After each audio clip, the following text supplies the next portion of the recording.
All right, welcome back to Virtual School Assembly. Today, our guest is Robby Thomas. Robby's the Vice President and General Manager of WTVY and WRGX, the CBS and NBC affiliates in Dothan, Alabama, serving the Wiregrass region of the northeastern United States.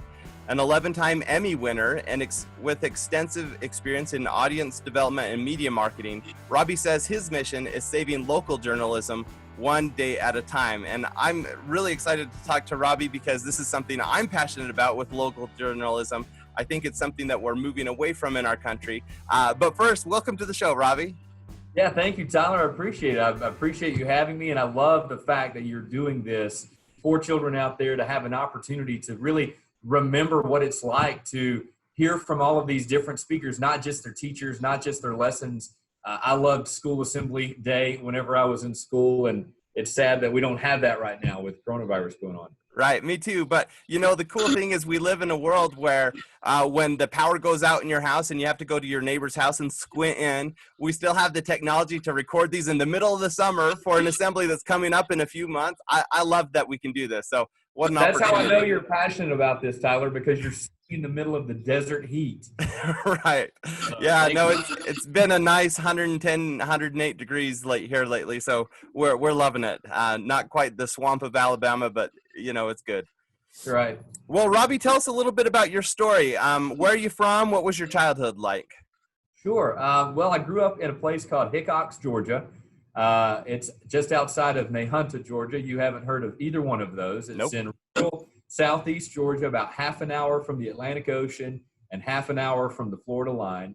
It was a little county called Brantley County, Georgia, which our entire school system was the high school was named after the county. We only had one in the entire county. And it was really one of the poorest school districts in the state of Georgia. It's very rural, mostly agrarian economy. We kind of called ourselves a bedroom community because people lived in Brantley County, but most people worked outside of Brantley County. They would either drive to the paper mill over in Brunswick, Georgia, or they would drive to the railroad in Waycross, Georgia. And there weren't a whole lot of jobs in my hometown for people to really make a career there. So I grew up on a farm. I had a great childhood. I have two loving parents, and my grandparents had a farm that I had the opportunity to work on growing up. Taught me a lot about work ethic, respect, kindness, the value of community. And I'm really thankful for all of that. But in terms of giving me a lot of career inspiration, it really wasn't there. When I graduated from high school, I was fortunate that I benefited from the Hope Scholarship in the state of Georgia. If you maintained a B average in high school, you would get free tuition to a state university of your choice if you got accepted. And I was really lucky to be accepted into the University of Georgia. And that was kind of my first venturing out into the world. I didn't realize just how sheltered my childhood had been and moved to UGA and lived on campus and was exposed to so many different cultures and other ways of life. The University of Georgia is a research one international university. I met so many people there, have a lot of great friends from my time at UGA. So that was a big piece of my development as a young adult. Yeah, it's fun for me to hear. I'm from a small farming community, had a similar story as far as growing up in kind of a sheltered environment, but one where I learned hard work and had a loving family, and then went off to college and saw that, the world's a lot bigger. As far as your experience in journalism, like when you were in high school, what did you want to be when you grew up, and how did you kind of transition to that direction through college and then beyond? Somewhere in high school, I kind of made up my mind that I wanted to produce a commercial for the Super Bowl. I don't know how originally that idea got planted in my brain, but I took to it. And I told everybody that. I was in the annual staff. I really enjoyed working on the yearbook because it was creative. And my senior year, I got an opportunity to produce the video that we used to launch the release of the yearbook and signing day and that kind of thing.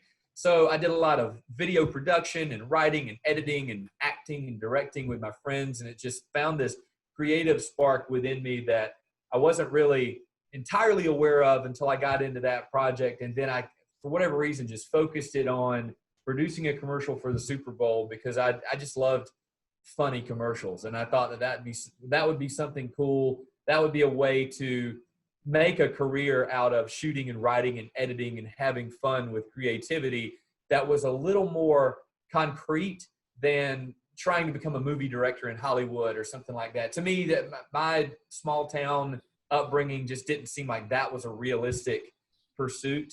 And I thought maybe advertising, and the University of Georgia had an advertising degree. So I was one of the few students that came in as a freshman on day one and said, I'm going to major in advertising, and stuck with it all the way through to graduation. And advertising was in the journalism school at UGA. So I got exposure to a lot of people who were majoring in broadcast news, telecommunications, public relations, and community affairs, a lot of those kinds of disciplines that I knew nothing about, quite frankly. And during my time in the University Georgia Grady College of Journalism, I learned about this show called Georgia Game Day. It was purely extracurricular. Anybody in the journalism school could try out for it. And I tried out for it, and I got a shot at being on that show. And it was entirely student produced. Every Saturday morning, we would go and we'd produce this 1-hour broadcast pre-game for Georgia football. Didn't get any grades for it, didn't get paid for it. It was just something that was fun. The group of people that were involved in it were very passionate about it. A lot of people were majoring in broadcast news and telecommunications, so that was going to be their career. For me, it was just a way to meet people and get more involved in kind of university life. And that gave me a little bit of a foundation in what I do. And I majored in advertising, completed my degree, and I moved to New York City right after I graduated from college. I went up to the Kaplan-Thaler Group, which is the advertising agency that invented the Aflac duck. And it was a great experience. But after about 5 months in New York City, with my South Georgia upbringing and just kind of deep South personality, it was a little bit too much of a culture shock for me. And I was looking for a way to do something else. After all of these years, I knew I wanted to create a commercial for the Super Bowl. I knew I wanted to work in advertising. I just got up there and I got that close to the thing and thought, I'm not sure. I don't know if this is for me. I saw the guys that had created Super Bowl commercials and I couldn't identify with them. I couldn't see myself as them 20 years from them. And I couldn't chart the right path to get there in my mind. So I just started looking for alternatives. And my time with Georgia Game Day led me to trying out to become a reporter. And I got a job in Panama City, Florida. My first job was at a really small market. It was the ABC affiliate WMBB News 13 in Panama City. And they let me be the morning reporter for them for a couple of years. And it was there that I learned there's a marketing department in every television station in the country. And marketing departments need people who know about advertising and writing and producing and creativity. And that's when it clicked for me. I can take this thing that I really love and I can do it, but it doesn't have to be this image that I originally thought in New York City or LA or Chicago or whatever that is for most people. It wasn't that for me. And when I found out about marketing departments and television stations, that really clicked. And I thought, I think that's the path that I would prefer to take. Cool.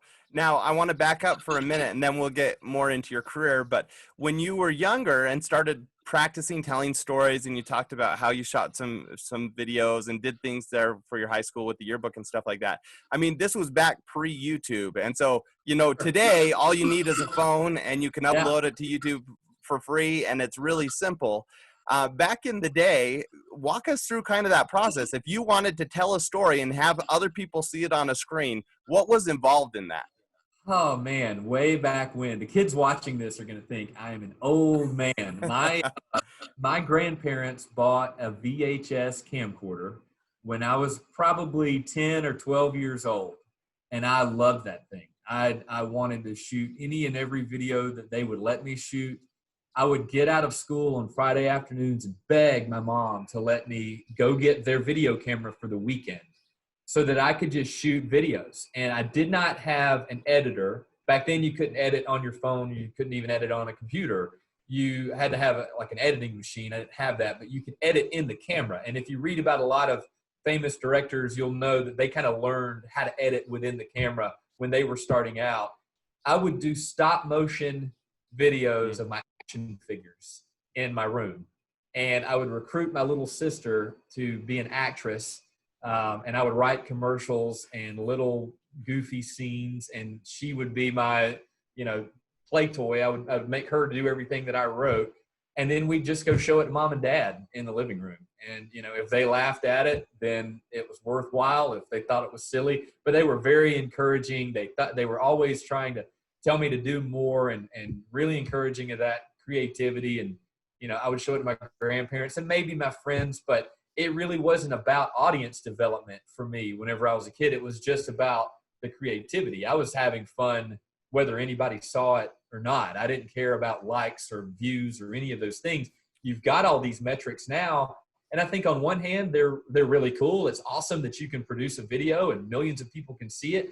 On the other hand, I think it can be a little discouraging if you produce something that you're really proud of and only a few people see it and it doesn't go viral like you would like for it to. I would not let that discourage you whatsoever. You are honing your skills. You're getting good at storytelling. If you're doing it because it's fun and you're getting better, keep doing it. The creativity is the reason that you do it. It's not so that other people see it. Right. Well, and I think the key word here is creativity. As a content creator, you are actually making something. A lot of kids today have a hard time with the distinction between entertainment and creativity. Entertainment, you can watch videos all day long. You can have ideas come to your head, but it's not until you create something that you're expressing that creativity. And I think that's the key here for you is, despite limited opportunities to get on a screen and make commercials and things like that early on, you were creating things. You were developing the craft of storytelling, that's the best place to mess up, is when no one's watching it, Yeah, you're right. I am so thankful that I did not publish a lot of the stuff that I produced when I was a kid to YouTube, and that it's not still out there, because that would be embarrassing. Yeah, but let's not discourage kids out there, because a lot of the biggest YouTube stars today, you think of your Mr. Beast and your Dude Perfect and stuff like that. Their early videos, with the exception of Dude Perfect's first trick shot, but most big YouTubers, their first videos are horrible, and it takes 100 or 200 videos, and then you get to be a good content creator. And it's a different environment than it was back then. I absolutely, I do not want to discourage anybody. We're putting a lot more of ourselves out there today than we did back in 1992, whenever I was a kid playing with a VHS camera in my room. Yeah. And I think, the downside, you kind of alluded to this, but if you mess up today, it is much more public. And there's a lot of things, I don't want to be a TikTok star that's huge for 2 minutes and then people forget about you, but there's still a record online. You have to be careful with what you're posting. Okay. I agree. Big tangent, but let's get back to, so I want to hear kind of your story now as a journalist and as a news reporter. As you finished college, ended up down there in Pensacola. What's happened since there? We can see one of the Emmys behind you. So take us from there to where you're at now. Yeah, so it's Panama City, by the way. It was WTVY. Oh, sorry. Yeah. Panama City, Florida. I was a reporter for them for a couple years, and truthfully, my gig was morning comic relief. I was the morning reporter. It's not a breaking news market in Panama City, so I was looking for things to do. And I had a regular segment. It was called Take My Job, Rob, where I would go and I would try a different job every week. And this is before Mike Rowe did Dirty Job. So I think he took my idea. But I would go and I would try these different jobs, and it was an excuse for me to be creative and tell stories in a different way. I did not like breaking news. I didn't like doing general hard news. There's a lot of great journalists out there that love it and do it very well. It was not for me. I preferred the feature storytelling, the more community-centric stuff, good news. And it was something that I felt like I would not really get to do full-time as a reporter. So I wanted to transition out of that career path. And I got an opportunity, got recruited back to my hometown, back to Nahunta. Brantley Telephone Company, which was a family-owned legacy copper infrastructure telephone company, was planning to build a $6 million fiber project and launch a local television system. And they asked me to come back and help them launch that. and get it off the ground. And it was a huge responsibility for somebody my age. It was really above my level of expertise, but I was so thankful for the opportunity and being recruited to do that. I had a degree from the University of Georgia. I had a couple years of experience in television under my belt. I knew how to shoot, write, and edit. So I did it. I moved home, and we started that thing from the ground up and helped build out the channel lineup. Just like when you go to cable and you watched your cable now and you flip channels. We did that. We built the channel lineup, and then I launched a local channel as part of this product to create some competitive differentiation against Dish Network and DirecTV. Those were the guys who were kind of the tops in our area. And with my local channel, I would go cover varsity sports at high school. I would do the county commission meetings and the Board of Education meetings, which were just kind of nuts and bolts. Here are the things going on in your community. This is the news. And it really kind of ignited in me what my news director in Panama City had been trying to for a couple years. And it was this passion to hold the powerful accountable. People have busy lives. They're not paying attention to what's going on every day. And you need somebody to be making the decisions and spending the tax dollars and doing things on behalf of the greater community. And you want to make sure those people are doing it for the right reasons. And you want to make sure that those people are being held accountable to the folks who voted them in and put them in office. And they get held accountable when they get voted in or out, sure. But for the time in between, I really believe in the power of local journalism. Local journalism, people who are there in the community, invested, who live and pay taxes there, who will pay attention to what's going on, break it down and explain it to the broad audience so that they can keep better tabs on what's going on. And my time in Brantley Telephone Company just really sparked that in me. I had learned in Panama City that I could apply my advertising degree to local marketing departments. So once we got BTC Vision, was the name of the product, launched in Nahunta, it took about 5.5 years that I spent back in my hometown launching that product, getting it back up and going. We hit some of the major goals that we had for subscribers. And I just started deciding, I'd never really planned to retire in my hometown. So I started looking again, what will I do next? And I decided I'd go be a marketing producer for the NBC affiliate in Raleigh, North Carolina. And that was taking my advertising degree and my experience in television and finally putting them together and going and making a difference in a community of that size, moving the needle for local journalism. And it was the best move that I ever made. Within 4 months, my boss took another opportunity back in New York. My boss's boss got promoted to Tampa, and the guy they hired to replace my boss's boss hired me as the marketing director. So I moved from Nahunta to Raleigh. 4 months later, I've been promoted. Now I'm a marketing director, and it's off to the races. And I spent 3.5 years in Raleigh working for WNCN. And then I got a phone call one day with an opportunity to go to WBTV in Charlotte, North Carolina, which was a much bigger station, a much more competitive environment. And I took that opportunity and spent the next 5 years working to grow that brand and then do the things necessary to develop myself professionally to become a vice president general manager, because that was the next step that I saw for my career. And it just took some time and then being in the right place at the right time.